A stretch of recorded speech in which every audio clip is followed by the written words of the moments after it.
my inspection station will have to have a meter, decibel meter. If it was used similarly to the defense that's currently there for automobiles and for light trucks, then no. It's not a requirement for an inspection. It's only a defense for a person that's charged with violations of subsection 1 or 3 to have the opportunity to go to a station that performs a test to prove that the exhaust is, in fact, under 95 decibels under the J1169 standard. This would be a different standard. I don't know that certificate is going to be self-authenticating. It's something that they bring to court with them to try to prove that they weren't in violation of the law. So, just so I can follow up, so when he goes for the inspection, he doesn't necessarily have to meter the noise on his bike? That is correct. It's not part of the inspection requirement. Just to clarify, I think what the representative is getting at is that what this is saying clearly and in statute, there's nothing in that provision that's going to say motorcycles are exempt at all. They're required to have a muffler, and this clarifies for everyone that that is a requirement. Because people are misinterpreting that, and even inspection stations are misinterpreting because it says they're exempt and they're letting me get away without a muffler. This says you have to have a muffler, period. Any other questions?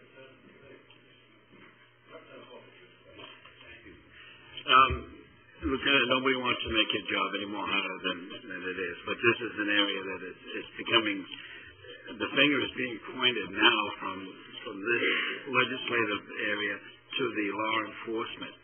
So, and I know you'll take it serious. But if this, assuming this passes, what would be the decibel reading now? 95? Currently? Well, assuming this passes. For motorcycles? Yeah, for motorcycles. Then it would depend upon the cylinders of the motorcycle. All would be 92 decibels at an idle at 20 inches, as long as it was performed in accordance with the SAE standards. 3 or 4 cylinder engine would be 100, and less than 3 cylinders or more than 4 would be 96 decibels. Well, could we get it a little more in a little more practical terms? Is it possible for you to give us some kind of a figure on, loud pipes, straight pipes? What would those register at? Not specifically, but just to get a comparison, would it be? I have no idea. Would it be 150? Would it be? I don't think it'd be nearly that high. Your normal conversation is around 50 or 70 decibels. Yeah. We've got some people that are much better first than I when it comes to sound testing in the room that could probably answer that question quite easily.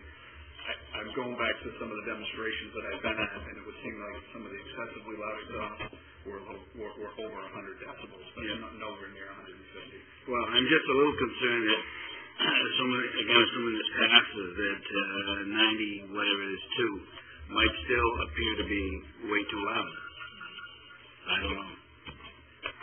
Based on demonstrations that I personally heard, 92 was agreeable. And in fact, the group that we had, the work study group, we all listened to exhaust around 92 and had consensus at that point that wasn't excessively loud, but that the idle test in and of itself might not be adequate because some bikes, when they're throttled up, get excessively loud. So there was some concern from the group on that, which is why the SWEPT RPM test addresses the greater RPMs on the motorcycle.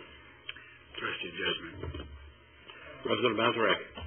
Thank you, Senator. And I agree with Representative Hogan. I think we're dealing with something that's fleeting, number one, and number two, we're sitting here in a relatively quiet room. And I would maybe make a suggestion that we delay a vote on this, have the state police bring in recordings of a regular sounding motorcycle and a motorcycle without mufflers or straight pipes and play it so that we can actually hear the difference of what we're talking about, because 95, 100 decibels, 30, 60 decibels don't mean a whole lot to, unfortunately I'm wearing hearing aids, so I probably hear different than you do, all right? I take these things out, My hearing is going to be much different. But, we're voting on something, and the problem being is that there's a tremendous noise for a fleeting moment or two. And what that is. So maybe a practical application would satisfy everybody in this room, and we'd say, okay, this is what it really sounds like.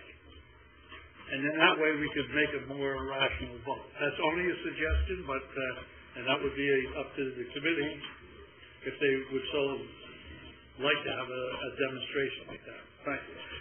Thank you, Representative, for your comments. I'm going to call for a vote. We're dealing with LD 477 as amended. You have the amendment, Karen. And is the motion on the floor now? Yes. It's been moved and seconded. Moved by Senator Thomas, seconded by Senator Dunn. I'm going to call for a vote. All those in favor of LD 477?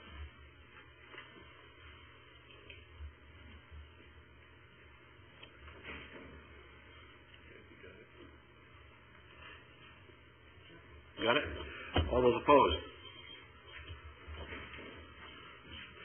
And the minority report is?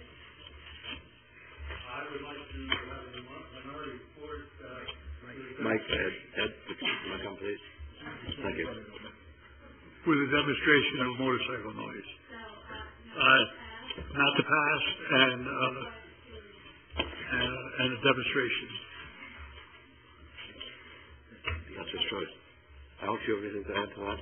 No. Okay. Good work. We have one other bill we're going to deal with, LD 1011. An act to curb the noise of motorcycles who are not with us. Representative Russell, Portland, Representative that. Since we've heard almost this until I'm sick to my stomach, I make a motion on not to pass. There's been a motion. There's a motion on LD 1011 about not to pass.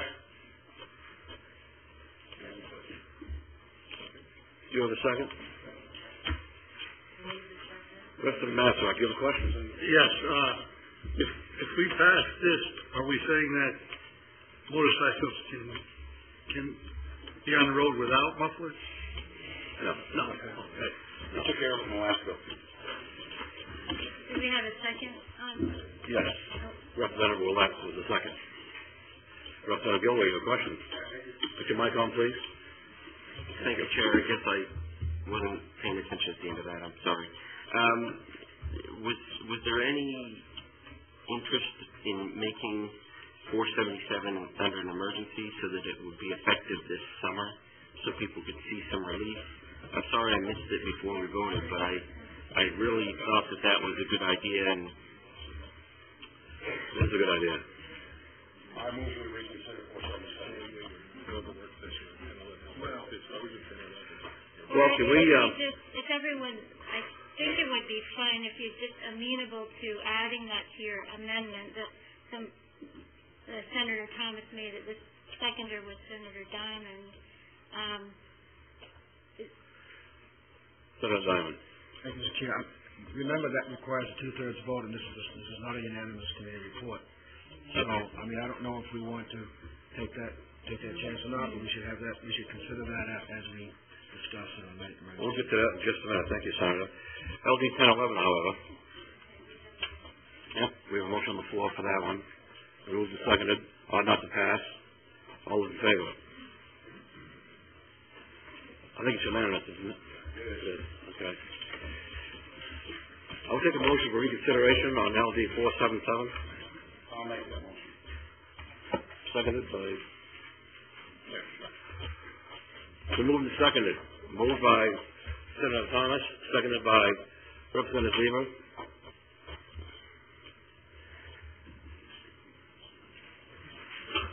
You wanted to amend your amendment on LD 477?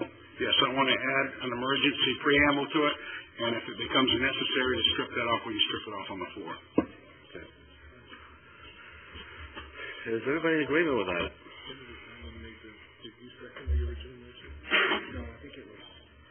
I think you did, original motion. Yeah. Original one, yes. Yeah. There's a second agreement? Yeah. The second is in agreement. Excuse me. Can I have an explanation of what he meant by taking it off on the floor, please? Go ahead. I think the concern I had raised, Representative Masrick, was this is a divided report, and it requires two-thirds vote. And Senator Thomas made a good point, and that is that if we see that there's not a two-thirds vote coming forth, it can be an amendment at a majority vote to take the emergency preamble off on the floor. So that becomes a majority vote versus a two-thirds vote. So I agree with it, but, it doesn't seem very fair. I'm just pointing out. I know that. Then why even have a two-thirds vote? Well, you only need a two-thirds vote if it's going to remain an emergency, and the people who would like to have this pass as an emergency, or at least pass. Oh, I get you. They take the emergency off, just so it'll still be passed. Okay. Karen, you have some additional information? Actually, Lieutenant Scott brought to my attention, if you pass it as an emergency, there's no one no one to test it for that standard now. So they need some time to reach that point. What's that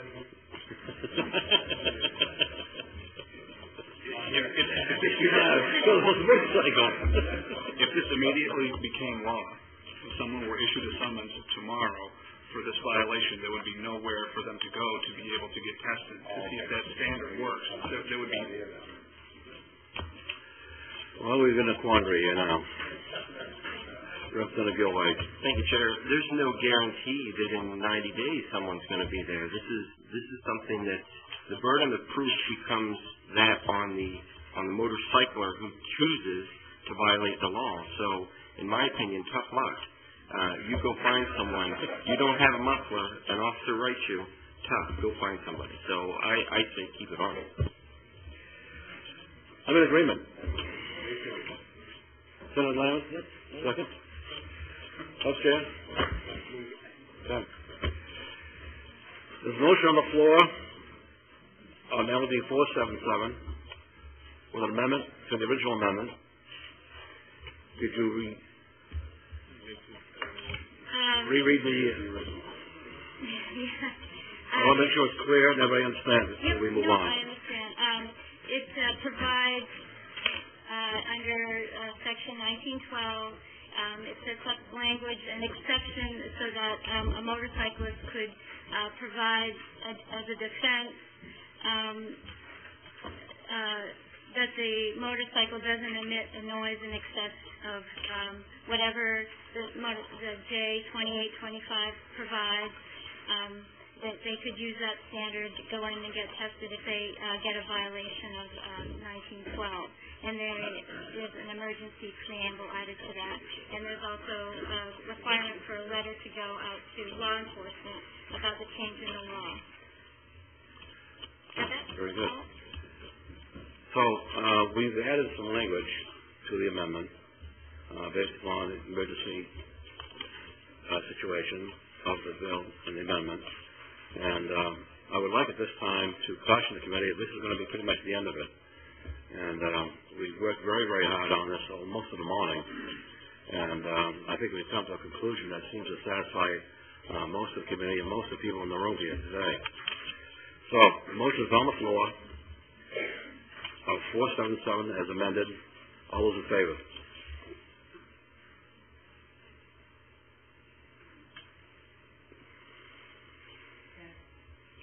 Those opposed?